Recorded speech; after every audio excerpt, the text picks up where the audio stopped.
Senelec fait partie des 4 meilleures sociétés d'électricité de l'Afrique de l'Ouest. Ses performances exigent notre convergence syndicale d'informer, de rappeler et de défendre un principe sacro-saint. Un état de droit ne devrait aucunement s'investir dans la remise en cause d'un acquis social. À défaut, il remettra manifestement en cause l'humanisme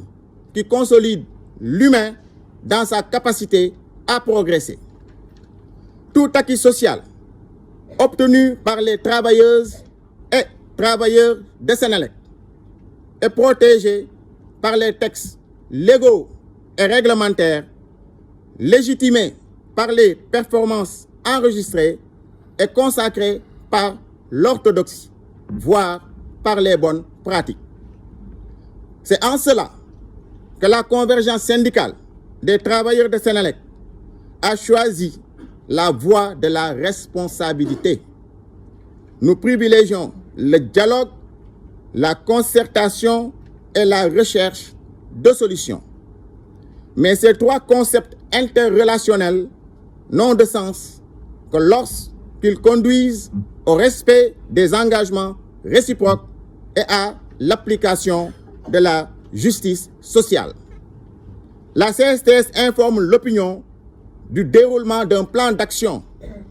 progressif, responsable et unitaire, avec toute la détermination qu'impose la situation. Toute tentative de régression sociale trouvera face à elle une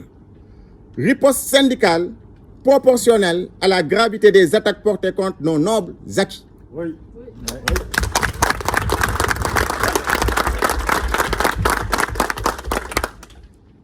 Par ailleurs, nous attirons l'attention des autorités que toute réforme dans le sous-secteur de l'électricité ne peut prospérer sans l'implication des travailleurs. La CSTS porte solennellement à la connaissance des travailleuses et travailleurs de Senelec que l'heure est à l'unité, l'heure est à la détermination, l'heure est à la mobilisation. Plus que jamais, nous devons faire bloc pour défendre, préserver et consolider notre dignité, notre avenir et nos acquis sociaux. liggéeykatu Senelec dañ bokk ci population bi yor ay njaboot di fay ay location war a am ay kër am lu ñu diggante ak état diggante ak seen direction ñoom ñu jàpp ci di ko fay ba xëy taxaw ne duñ ko fay fekk agence Senelec dañ ci dugg nañ ci ay engagement yoo xam ne loolu daf ci bokk kon loolu démotiver travailleur la te yaakaar naa ne un travailleur engagé c'est un atout pour toute entreprise. kon li waral jotaay bi loolu la ñuy wax ne liggéeykatu Senelec ñoom wàccoon nañ ak li nga xam ne moom lañ waroo ak entreprise bi moom lañ waroo tam ak état du Sénégal kon état du Sénégal tam li nga xam ne moom la waroo ak moom daf ko war a def.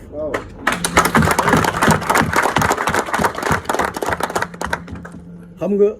Serigne Abdou Lahad Mbacké dafa wax ne ñaar mooy yàq ànd mooy bañ loo mën ak teg luñ mënul ñun teguñ état lu mu mënul waaye ñoom ñoo bañ lu ñu mën kon loolu dafay ñuy wax ne ñu ngi jëm nag ci ay réformes yoo xam ne ay coppite yoo xam ne dafay articuler ci développement ci Senelec lu mu gën a